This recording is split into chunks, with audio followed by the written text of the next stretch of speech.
Good morning and welcome to Newspaper Review. It's the middle of the week here, and wherever you're watching us from, my name is Esther, Kalu, and I welcome you once again to the Newspaper Review of today. Yes, just last night we heard the news, if you're in Nigeria, of the conversation between the Central Bank of Nigeria and Bureau de Change in terms of forex sale in the country, and that is the major topic for us today. We are going to be joined by a guest who is going to give us more details on that as more stories have unfolded. And if you're watching still from Nigeria or you make transactions with the Naira, how has it been with the exchange so far? There's a difference right now in the Naira rates, and a lot of people are giving out their comments and reactions. And what's the effect of this change to transactions, especially in the import and export parts in the country? But before we get into all of this and much, we have our guests standing by this morning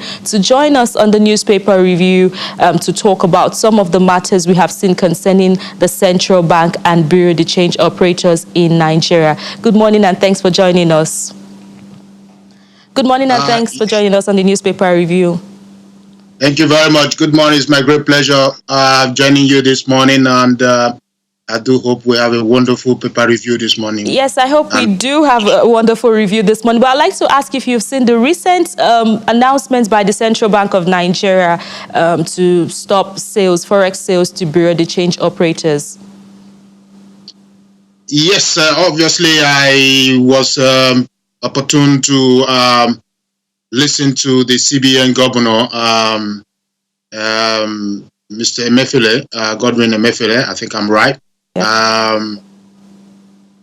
address the Nigerians on the state of affairs with the issues of currency, forex exchange, inflation and deflations, and the state of the financial situation between the CBN and the banks yesterday. And obviously, I do agree with some of the issues raised by the CBN governor with regards to the situation of forex sales and monitoring and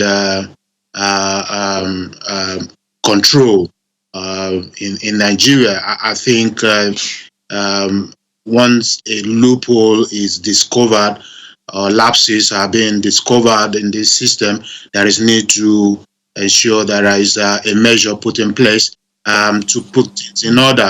Obviously, Nigeria is the only place where I see, well, I don't know, maybe places such as in Libya or Congo or Liberia is where else you may find people selling currencies the way they sell currencies, foreign currencies, forex exchange in Nigeria. I think there is a need for a very stringent control measures put in place to be able to measure the way money is being sold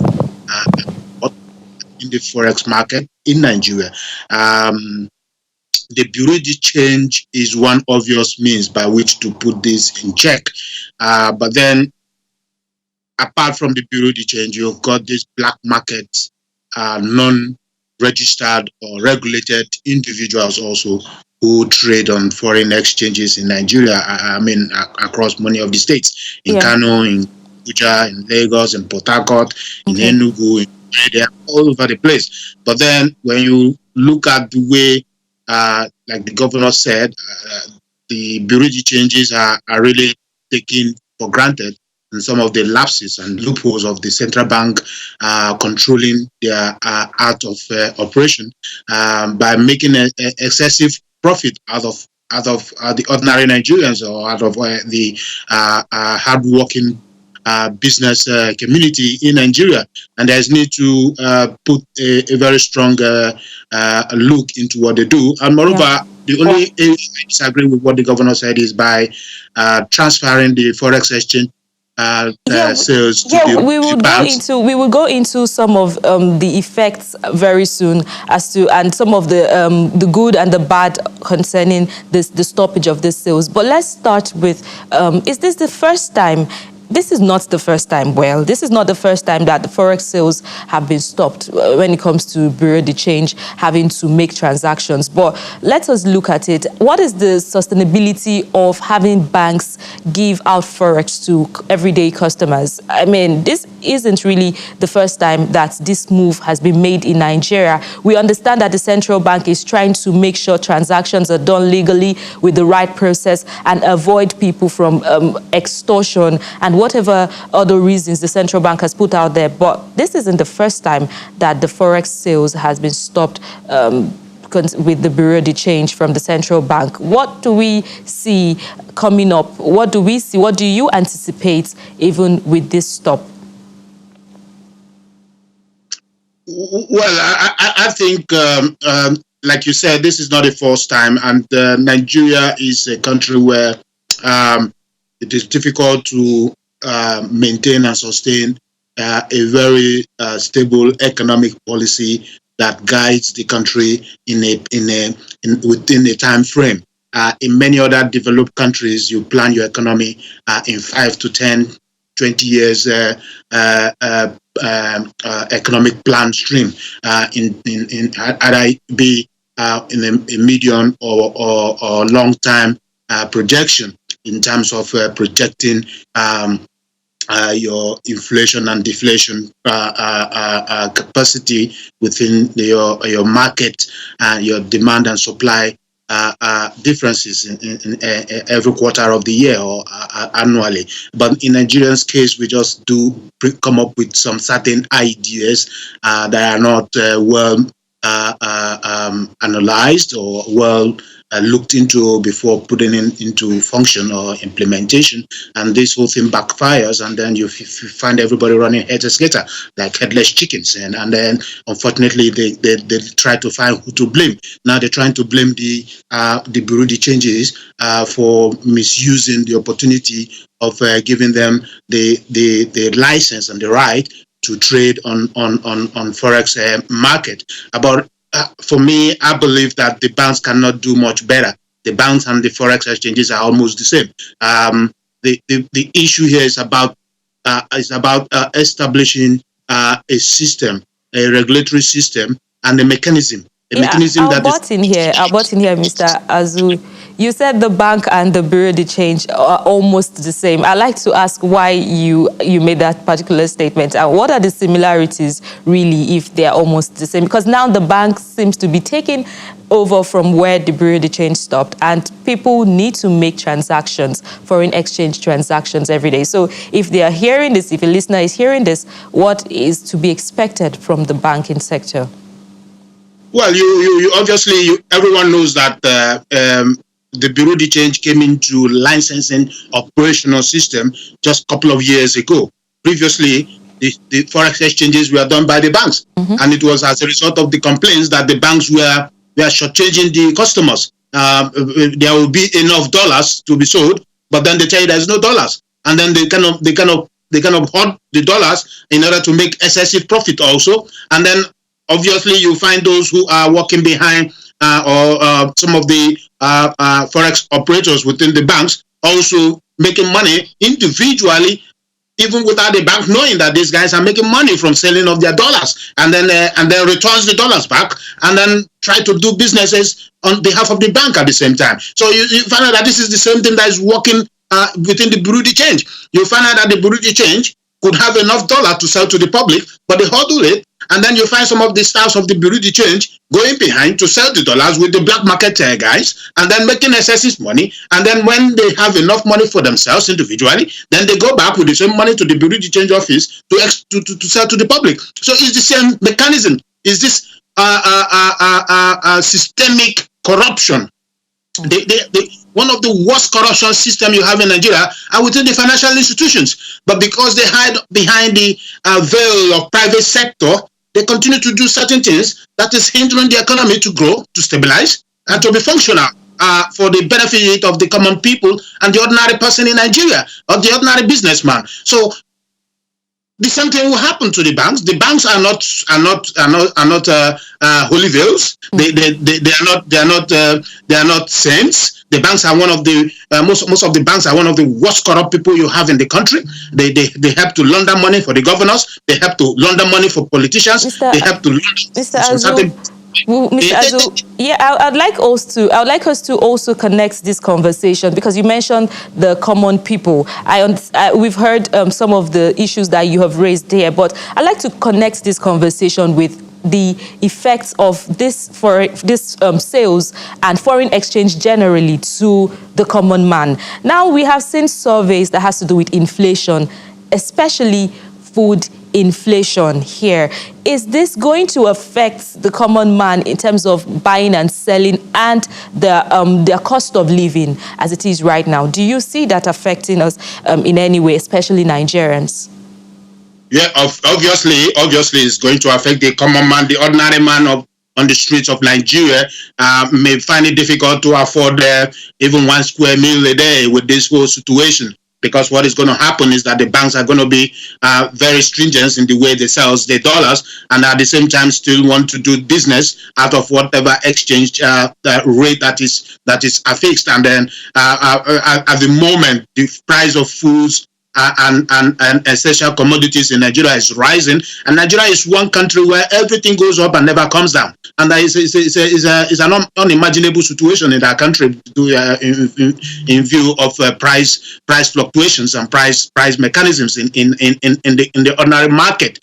Things goes up and never they find it difficult to actually bring things down to the ordinary point where ordinary citizens of the country can afford even a cup of gari or a tuber of yam, or even a 500 ml palm oil. You can imagine a country where you produce palm oil and your people cannot afford palm oil to cook, and the prices are skyrocketing every day. And you imagine where you produce goat and chicken, and yet your ordinary citizens cannot afford a chicken and a goat. It's absolutely ridiculous. And so that is the situation. The ordinary, the transferring the forex exchange to the bank without a thorough measure, a strong economic mechanism that will ensure that the banks work within the regulatory system monitored by the central bank. Just like the central bank governor said, if you go to this bank to buy forex and the bank refused to sell to you,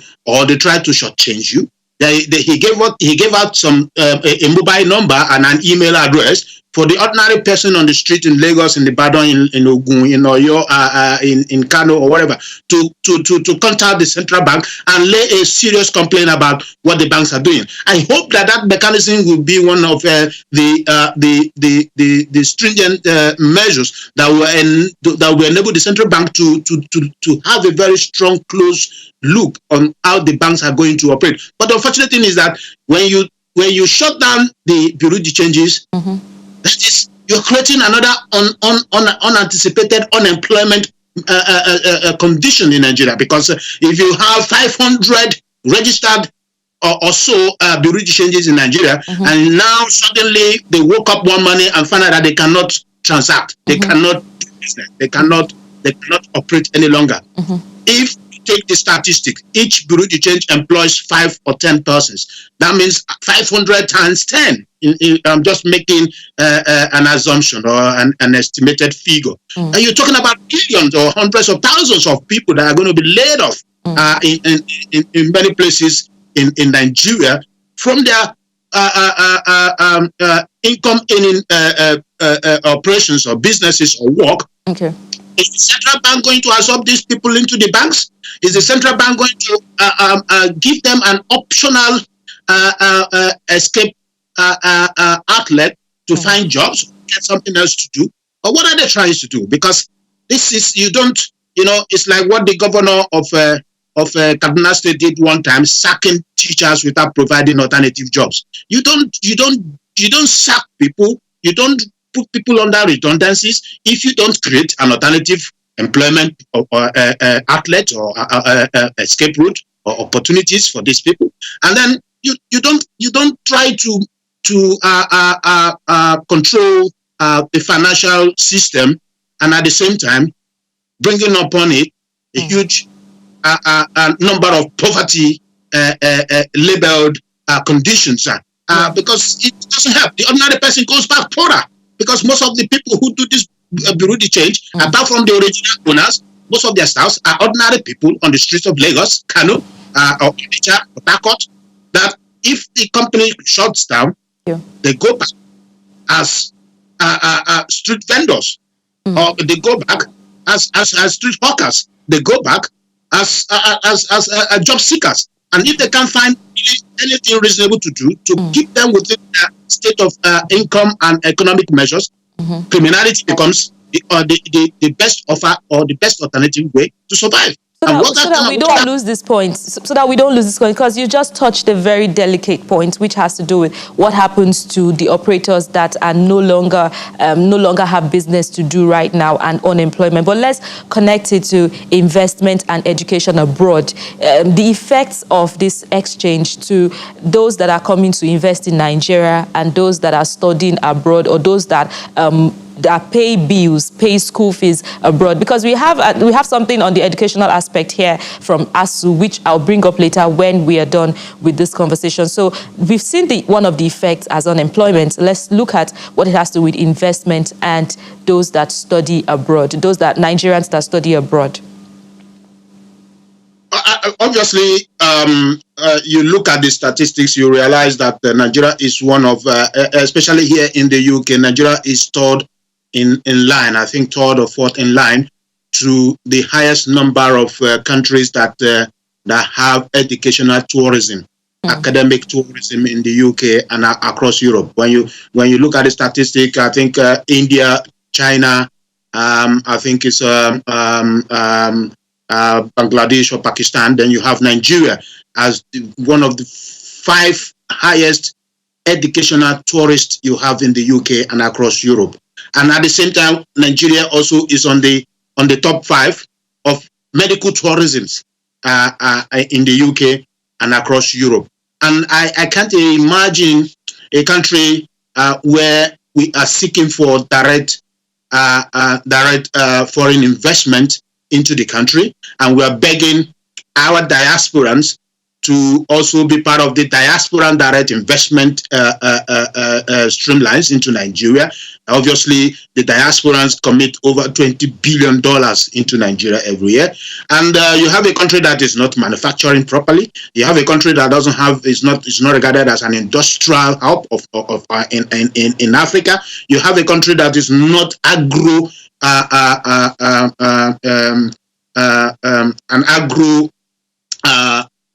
business oriented country in Africa at the moment, and yet we wonder where they get the money they get to send their children to come and study in the UK and across Europe and in America. I got a phone call yesterday from a friend in Nigeria who is trying to find out what it will take to send a young girl to come and do her master's here in the UK. And I said to him, basically, if you want to come and do your master's here in the UK at the moment for 1-year program, you should be having at least in your coffer or your savings close to about £50,000 in your savings, which amounts to your school fees, your upkeep, and your accommodation and other exigent expenses you have to do. So you could imagine what that would do if the forex exchange in Nigeria is not properly regulated, is not well managed, is not skillfully and professionally monitored to ensure that the currency valuation is not continuously devalued and continue to fall every day. At the moment, Naira is about 705 or 708 Naira to a pound. And it keep going like that and that.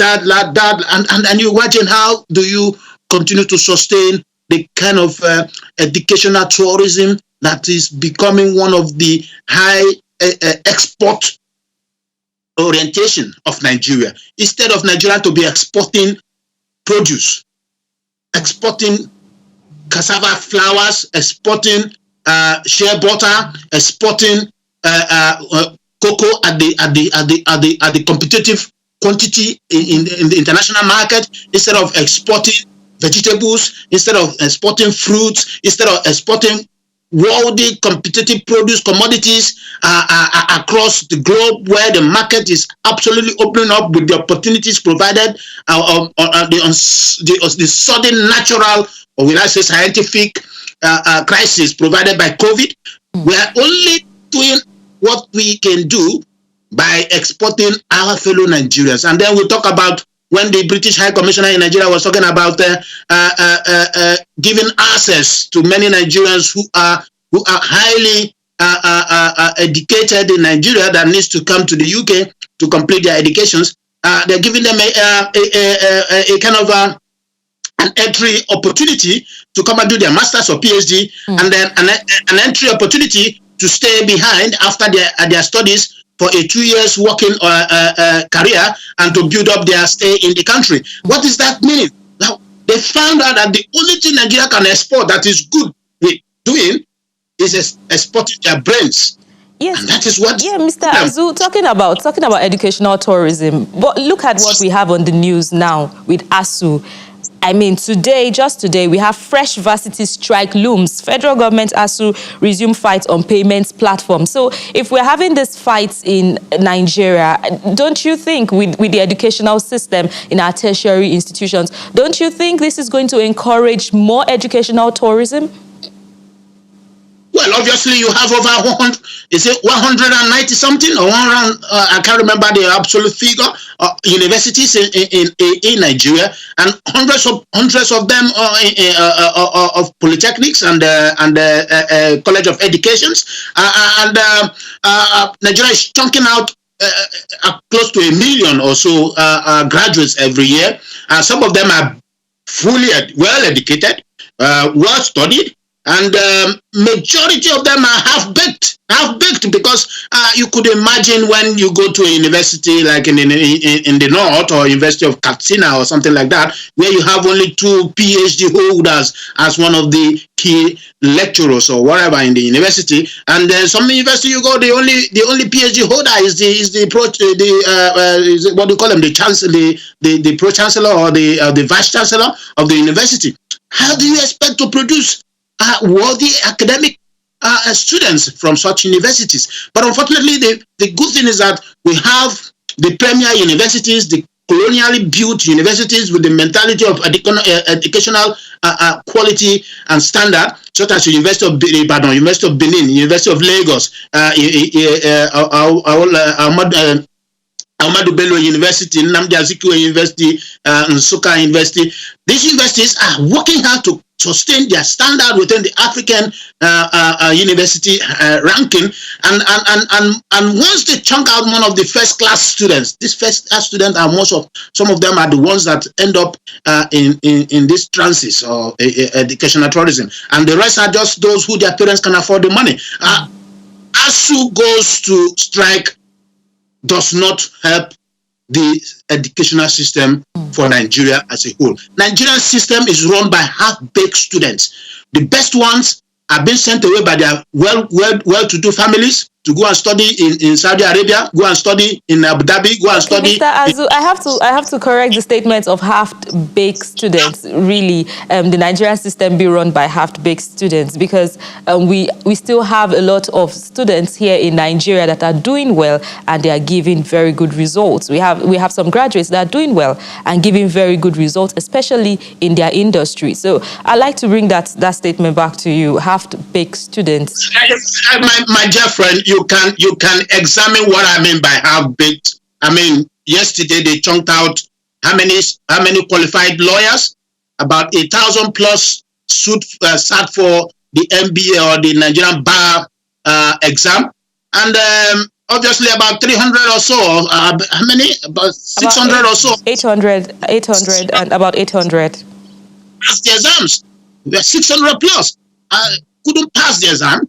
I have an office in Abuja. My manager that manages my office in Abuja is one of those students that one of the 881 that actually got called to bar yesterday, and I was very proud of him. But then you look at almost 1/4 or half of the students that sat for that bar exam were not able to pass. So how did they pass out of the university? How did they come out of the university that brought them to various law schools in Nigeria? It's a questionable thing. It's something they need to ask. They don't just say you didn't pass the exam and then they chuck you away. No, there should be a trace back to the university that produced them. How did they come out of the university? Some of them could have come out of the university with first class. Some of them could have come out of the university with second class, upper, or second class lower. How did they come out of that university with such degrees and they couldn't pass an ordinary bar exam? It's unimaginable. It's a disgrace. It's a disappointment to the Nigerian law institutions in Nigeria. And so also it happens. This is just one of the openings. If you go to if they put out the statistics of the Nigerian medical doctors that passed the final exams in Nigeria, you'll be shocked by the number who are not able to pass. And then obviously, if a medical doctor is coming to practice in the UK here, he has to go through certain qualification process. I know as at this moment, there are so many of them that are not able to pass those exams. They end up working as social care workers. They end up working as security men. They end up working as mental health carers in many care homes in the UK. So many of them, thousands of them here, that couldn't pass medical college or medical qualifications in the UK, are doing so many other things in order to keep themselves relatively into the medical field or medical circle. So it's not about chunking out students in Nigeria. It's about chunking the best kind of students, and these best kind of students, few of them are ending up in the US, ending up here, ending up in Saudi Arabia, ending up in Qatar, ending up in Abu Dhabi, because their brain has taken them to as far as they can go, and those who could not, their parents are spending money to take them there. So the fact is that how can Nigeria keep their best brains? Because as I keep saying, most people that are running the country today are people that are half-baked from the universities. And the CPM governor said something yesterday. If you are an agromanic or agro whatever he call it, agro-business advisor, yes, the CPM is able to sponsor you to remain agri qualification or career and become a farmer. Become a good farmer. If you are a pharmacist, why can you be a pharmacist and go and be selling chemists and go and be dispensing drugs in shops? As a pharmacist. Thank you very much for your thoughts, Mr. Azu. Thank you very much for your thoughts. This is going to take us to another conversation if we continue, but because of our time, we'll have to pick it up from this point some other time. Thanks for having us. Thanks for joining us on the newspaper review this morning, Mr. Azu. Thank you very much. My great pleasure. Do have a great day ahead. Too. Have a wonderful time around. That's as much as we can take on the newspaper review this morning. See you again. My name is Esther Kalu. Just stay safe.